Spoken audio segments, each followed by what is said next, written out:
You know, when you hear the term computer network, it can sound pretty complicated, right? But what if I told you that the way we classify them is actually super simple? Let's get into it. Okay, we've all been there. You've heard this, you've probably yelled it in frustration yourself. It is one of the most common and, let's be honest, most infuriating tech problems out there. And that is the million-dollar question, isn't it? The network could mean anything. Is it the Wi-Fi in your room? The connection for the whole office building? The link to another country? That one little phrase is so vague, and before we can even think about fixing the problem, we need a way to talk about it clearly. Believe it or not, we didn't always need all these different labels. Back in the day, networks were tiny. I mean, we're talking about a handful of computers all hooked up at a single office. There was no confusion because there was only one network to worry about. And then, boom, everything changed. Companies started opening offices in different cities. Data centers were built in other countries. All of a sudden, you've got people working from home, and everyone has a smartphone in their pocket that needs to connect. That simple one-building network just wasn't the whole story anymore.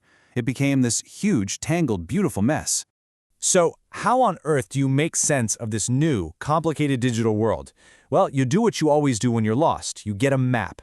And that is exactly what the pioneers of networking did. They came up with a simple way to chart it all out. And the coolest part is, you already get the basic idea. Just think about how you move around in the world. You've got your personal space, right? Just walking around your room. Then there's the local area, maybe driving around your building's garage. Go bigger, and you've got the metropolitan area. That's like taking the city bus or subway.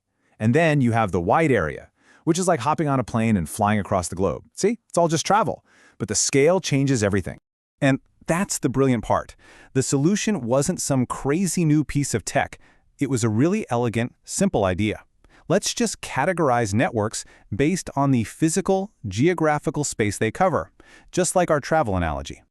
Now, this wasn't just for fun, you know. There were real-world reasons for this. On the business side, you need these categories to plan costs, to design your systems, and to think about security. And for the tech folks, it's even more crucial. Different sized networks use totally different hardware. They run at different speeds, and they follow different sets of rules, which we call protocols. All right, so let's actually break down this map. We're going to go through the 4 main types of networks, and it's going to take us from right there in your room all the way out to the entire planet. Okay, first up, let's start with the absolute smallest one, the PAN, which stands for Personal Area Network. And just like the name says, it's a network that's all about you, a single person. You are using these all day, every day. You connect your Bluetooth headphones to your phone? That's a PAN. Your smartwatch syncing up your steps? That's a PAN too. It's basically your own little personal tech bubble. In our travel analogy, this is you, walking around inside your room. Its range is really just a few meters. Okay, so if we take a step up in scale, we get to the LAN, or Local Area Network. Now, this is probably the one you're most familiar with. It's any network that's contained within a limited space, like your house, an office building, or a school campus. That Wi-Fi network you're probably connected to right now? Yep, that's a classic LAN. Same goes for all the computers connected at your office or in a school computer lab. And here's the key thing about LANs. Because all the devices are so close together, they are usually wicked fast. This is like our analogy of navigating your apartment building.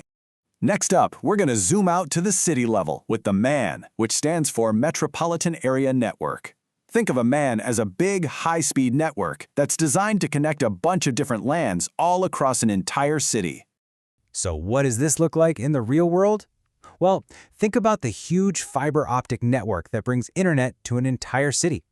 Or even the infrastructure that your cable TV company uses. Those are MANs. They're basically the digital subway system for a whole city. And finally, we get to the biggest one of them all, the WAN, or Wide Area Network.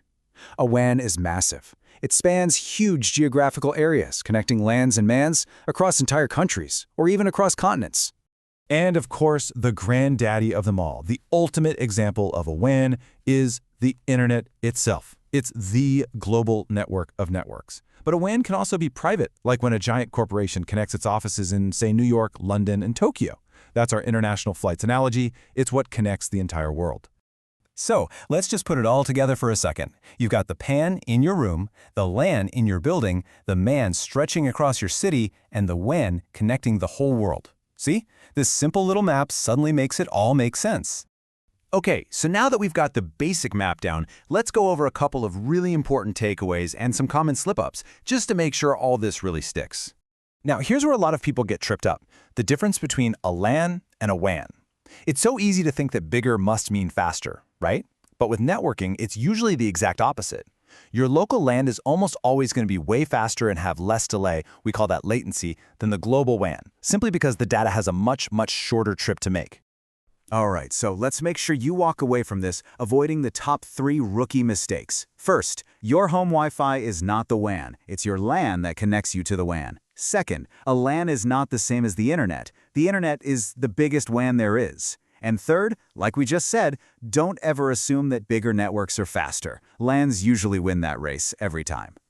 So, if there is one thing, just one thing, you take away from all this, it has to be this. The way we classify networks is all about the geographical area they cover. It's about distance. It's not about if it's Wi-Fi or a cable or some other fancy technology. It all comes down to scale. Okay, you ready for a little pop quiz? Let's see if this all clicked. First one, what type of network is a school computer lab? How about the internet itself? And last one, a Bluetooth headset connected to a phone. What's that? And the answers are, a school lab is a LAN, the internet is the world's biggest WAN, and that Bluetooth headset is your own little PAN. And that's it, you got them. You now have a clear, simple map for our entire digital world. So the next time you hear that awful phrase, the network is down, you can be the one to calmly look up and ask, which one?